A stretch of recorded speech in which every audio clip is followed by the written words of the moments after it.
Clásico. Sí, Me re gusta. también. Bueno, ahora un poquito de los Beatles también. 18:44 minutos ya en todo el país. Está Nahum Mirad en línea, que es el secretario general del gremio docente de la Universidad Nacional de Villa María, de ADUBIM. Nahum, ¿cómo andás? Matías te saluda. ¿Todo bien vos? Hola Matías, buenas tardes, ¿cómo estás? Volviendo a Córdoba, vivo allá después de una jornada intensa en la Universidad de Villa María. Bien, te escuchamos medio lejos, Nahum. ¿Podemos mejorarlo? Pues, ¿Cómo podemos hacer? Voy con el manos libres en el auto, estoy en el medio de la ruta. A ver, ¿se escucha? sí, se escucha medio lejos. Sí, se escucha. Podés, bueno, ahí en un ratito, si estacionás y no escuchás por el teléfono, sería mejor. A ver, probamos. Bueno, dale, perfecto. Te aguardamos un ratito, unos segundos, no hay ningún problema. Está viajando, lo escuchábamos recién a Nahum. Hoy empezó a las 14, primero fue una asamblea en el campus de la Universidad Nacional de Villa María y luego lo que pasó en el Consejo Superior, que también se llevó adelante en el campus. Habitualmente el Consejo se reúne, tiene un lugar de reunión en el rectorado. En el Consejo Superior. Exactamente, en la calle de Entre Ríos. Por eso lo mencionamos que hoy, por esta vez, se hizo en el campus de la Universidad Nacional de Villa María. Me parece muy significativo también. Sí, que haya estado en el campus. A ver, ahora me parece que lo tenemos mejor. Sí, Nahum, te escuchamos. ¿Sí mejoró? Perfecto. Perfecto. Gracias, Venía Gracias. viajando desde Villa María a Córdoba, que es donde vivo, después de una jornada que ustedes saben y la están comentando, ¿no? Sí, exactamente. Bueno, comentanos cómo fue primero lo de las 14. Bueno, lo que hubo hoy es un plenario a las 14, convocado por el gremio, por el gremio docentes e investigadores de la Universidad Nacional de Villa María, donde también se conectaron compañeros y compañeras desde las otras sedes de manera virtual, o sea que fue híbrido, con cerca de 70, 80 personas. Bien. Donde se debatió, bueno, la situación que estamos atravesando. Asistieron las autoridades también de la universidad, asistieron algunos representantes del gremio no docentes y estudiantes. Perfecto. Se debatió, se charló, se hizo un diagnóstico de la situación que estamos atravesando desde el punto de vista de las condiciones de trabajo, pero también en general, ¿no? El desfinanciamiento que hay a nuestra universidad, cómo impacta eso en la región, cómo impacta eso. Bueno, ustedes saben, la universidad de alguna manera moviliza alquileres, moviliza el consumo en la ciudad o en los lugares donde están las sedes, moviliza gente alrededor, ¿no? Tareas, servicios. El desfinanciamiento de la universidad no es solo lo que ocurre adentro de la universidad, sino los vínculos que esa universidad va tejiendo con el territorio donde se vincula.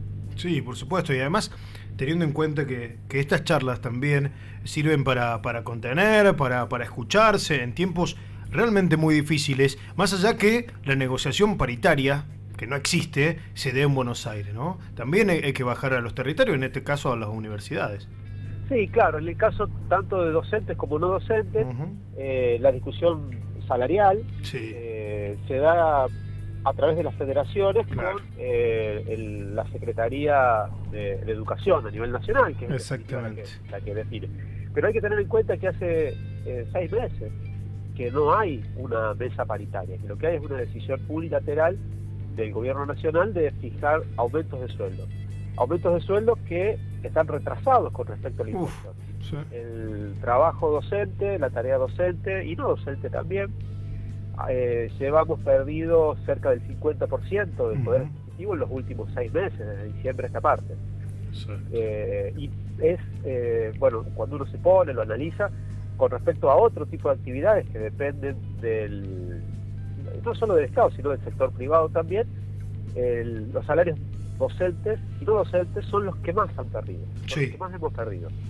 Eso es una realidad. Y hasta dentro de lo público también, ¿eh? Sí, adentro de lo público también. Adentro de lo público, cuando uno analiza eso, evidentemente termina de entender que hay una especie de no sé cómo llamarle, entre paréntesis, saña, entre paréntesis, cono, entre paréntesis, un foco en el sistema universitario, porque se han suspendido becas, el sistema de becas, se han suspendido incluso el financiamiento de la propia estructura universitaria, de los salarios, que si bien se había prometido un 270% de aumento, que no alcanzaba, por supuesto, pero fue una promesa, eso no se fue erogando en tiempo y forma, con lo cual están muy difíciles, tanto por la cuestión salarial como por la cuestión presupuestaria para el resto del financiamiento, el funcionamiento de las universidades públicas en este segundo cuatrimestre. Tal cual. Las universidades no son solo las aulas, no es solo la educación, tiene que ver con la investigación, tiene que ver con el vínculo con el territorio, pero también servicios de medios como los que ustedes llevan adelante. En algunas universidades hay servicios de salud, también. En otras universidades hay un trabajo con empresas y trabajo con el sector productivo, en fin, tiene un impacto que va más allá de las aulas, Sin lugar a dudas, y si no, saca una foto de lo que era Villa María en el 97 y lo que es Villa María hoy, ¿no? Más allá del crecimiento que puede llegar a tener nuestra ciudad por aspecto demográfico, etcétera, etcétera. Pero creo que la universidad ha sido muy importante en ese sentido, no tenemos dudas. Yo creo que hay una cuestión fuertemente ideologizada por parte de la mirada del gobierno y que no se alcanza a entender o quizás no sé, hay una decisión que va más allá de lo público, porque lo público moviliza lo privado, lo público dinamiza lo privado.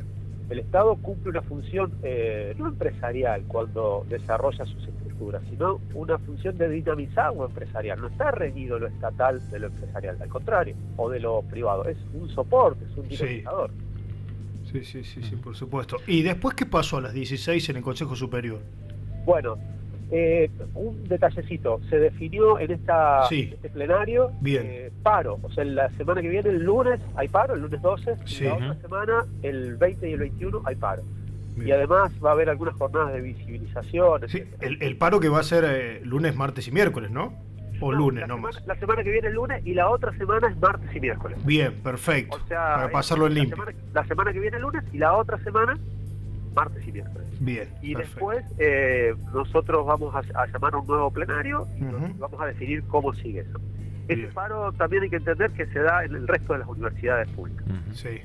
Eso fue en el plenario. Y después, a las 4 de la tarde, el Consejo Superior, a partir de una propuesta, una iniciativa presentada por el gremio no docente y el gremio docente, nuestro gremio, con el trabajo del total de los consejeros, Consejo Superior, declararon la emergencia salarial. Esto implica un reconocimiento institucional de la situación de crisis en la que se está viviendo, la crisis en la que estamos inmersos, implica una manifestación hacia afuera, una visibilización de esta situación, pero fundamentalmente un mensaje a las autoridades, ¿no? De que es muy difícil continuar con el funcionamiento de nuestras casas de altos estudios. Nahum, ¿cómo estás? Gaby Ventura te saluda, buenas tardes. Hola, buenas tardes, Gaby. Claramente este reconocimiento que hoy llega, como viene pasando en otras universidades nacionales, viene a poner de manifiesto esto que decimos, ¿no? Y que se repite desde el Frente Sindical de Universidades Nacionales, que no hay una universidad de calidad sin salarios dignos de sus trabajadores y trabajadoras, que somos parte de los claustros que la componen a la universidad. Y es muy difícil imaginar una universidad sin docentes, sin no docentes, que pueda brindarle a esos estudiantes y a los graduados también una educación de calidad. Sí, exactamente. La universidad, uno tiende a ver las estructuras, tiende a ver los edificios, tiende a ver los laboratorios, tiende a ver las aulas, la tecnología, tiende a ver las bibliotecas, pero en realidad la universidad somos las personas que las componemos, tanto los estudiantes, que además, si bien no es muy difícil declarar la emergencia estudiantil, pero uno ve que cuesta para una familia, cuando un joven, algún hijo, alguna hija tiene que alquilar, tiene que pagar su comida, sus viajes, etcétera, cuesta muchísimo más de lo que puede soportar una familia media hoy, una familia promedio. Eso por un lado. Por otro lado, el costo del transporte, el costo de estudiar es altísimo. O sea, hay una crisis también que afecta a los estudiantes, porque afecta a todas las familias en general de las distintas actividades laborales. Y además eso ocurre con los docentes y no docentes. Es decir, en todas las personas, no solo la cuestión edilicia, laboratorios, infraestructura, sino todas las personas que estamos involucrados en la comunidad universitaria estamos en una situación como está el resto del país. Así que bueno, Eso creo que es un debate que se está comprendiendo la naturaleza de lo que está ocurriendo. Nahum, ¿cómo es entrar a un aula en este contexto? Y, a ver, es difícil llegar a un aula. Tomar su colectivo, agarrar un auto para viajar, aunque sea unos pocos kilómetros en la propia ciudad o en el ámbito de trabajo, que tiene que pagar peajes, que tiene que pagar combustible, mantener seguro, mantener un auto, gente que tiene que tomarse un taxi, ya es difícil llegar. Por supuesto que pasar un día o varias horas en la universidad ya es complejo. Sí. Y nos encontramos con que hay menos alumnos por primera vez a lo largo de muchos años. Para aquellos que venimos ya hace tiempo trabajando en el ámbito educativo, vemos que cuando se abren concursos o distintas modalidades de llamado para que docentes ocupen cargos, no se presentan, hay vacancias. Por primera vez se empieza a ver que hay renuncias, por ejemplo, o personas que dicen, bueno, yo estoy gastando más para dar clases o para trabajar en este espacio en la universidad como no docente que haciendo la actividad, y por supuesto caídas de las matrículas o gente o alumnas que arrancan y no pueden continuar.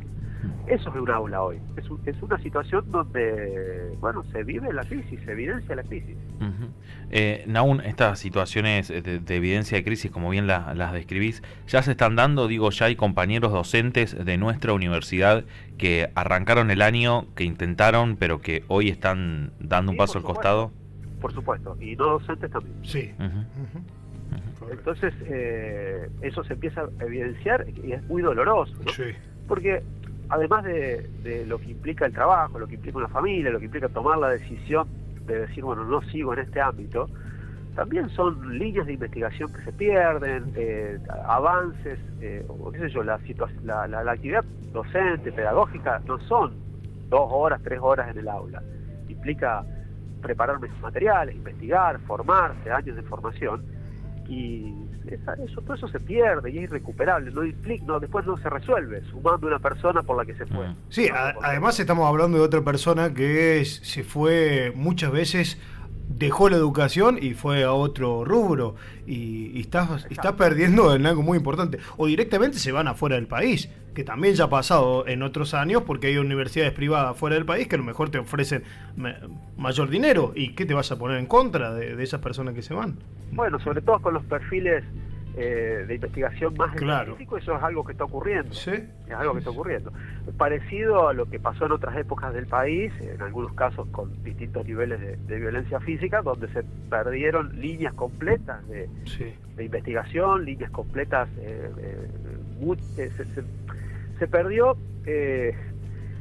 a ver, ¿cómo decirlo de una manera no biologicista? Fuga de cerebros, pero se perdió ese conocimiento, esa inteligencia, porque las personas no pudieron desarrollar sus experiencias. Hay que recordarse que años atrás se desarrolló un plan que se llamaba Plan Arraigo, que buscaba repatriar científicos, científicas. El esfuerzo que implica, desde el punto de vista de la inversión de un país, recuperar esas capacidades, bueno, hoy se está perdiendo. Exactamente, y no sabemos si lo vamos a poder recuperar en otros tiempos, tal cual lo decís, ¿no? Es muy importante. Impacta sobre el territorio, no es importante cuando uno comunica, cuando uno explica, como claramente ustedes lo hacen, que la sociedad entienda que no es un tema particular, que no es un ámbito ajeno. Las universidades, como la educación en general, o ámbitos como la salud, son ámbitos que tienen impacto inmediato sobre lo que ocurre en el resto de la sociedad. Por supuesto. Vos sabés que creo que también la gran mayoría de los ciudadanos argentinos lo han entendido, por eso el 23 de abril salieron a las calles. Creo que el que no acusó recibo parece ser el gobierno nacional, ¿no? Sí, es tal cual esto que se acaba de mencionar. Si uno ve a lo largo de la historia nuestro país, distintas corrientes políticas, distintos partidos, distintas miradas fueron construyendo un consenso de uno de los elementos quizás más distintivos que tiene nuestro país. Decimos, bueno, somos un país con determinadas dificultades, con determinadas limitaciones en algunos aspectos, pero somos orgullosos de nuestra educación. Acá es un país, el único país de Sudamérica que tiene 5 premios Nobel, que tiene uno, cuando se pone a ver determinadas tecnologías o determinados ámbitos de la investigación, ve que somos vanguardia, que hay un agregado de valor. O sea, somos muy orgullosos de nuestra educación pública, que arranca en la etapa preescolar, primario, secundario, terciarios, tecnicaturas y el sistema universitario. Y es un modelo muy particular que implica mucho ingreso, y de ese mucho ingreso posibilita construir una selección adecuada de los mejores perfiles, de las personas que se especializan. Entonces, nos permitió construir un modelo sólido, un modelo que desarrolla cuestiones de tecnología de punta con niveles relativos de inversión muy bajos. Algo parecido a lo que ocurre, si se me permite, es muy forzado el ejemplo, pero es bien gráfico, con los clubes de socios y de socios. Claro. Eso lo que implica es mucha cantidad de personas que pueden acceder, porque no son espacios privados ni espacios que implican un alto costo para la familia, y a partir de eso nos permite generar una altísima selección, o sea, un número muy alto de personas con una selección de aquellos mejores perfiles, que permite, por ejemplo, tener selecciones de fútbol y hasta campeones del mundo, claro. Exacto. Es un modelo muy particular que tiene la Argentina, de lo semipúblico, lo público articulado con lo privado, pero en una lógica de apertura y en una lógica de accesibilidad, que con relativos niveles, bajos niveles de inversión por unidad, digamos, por persona o por cosa, tenemos mejores resultados. Y ese es un modelo consensuado a lo largo de años por distintas vertientes políticas y distintos modelos de gestión estatal. Lo que se está planteando ahora es revertir eso.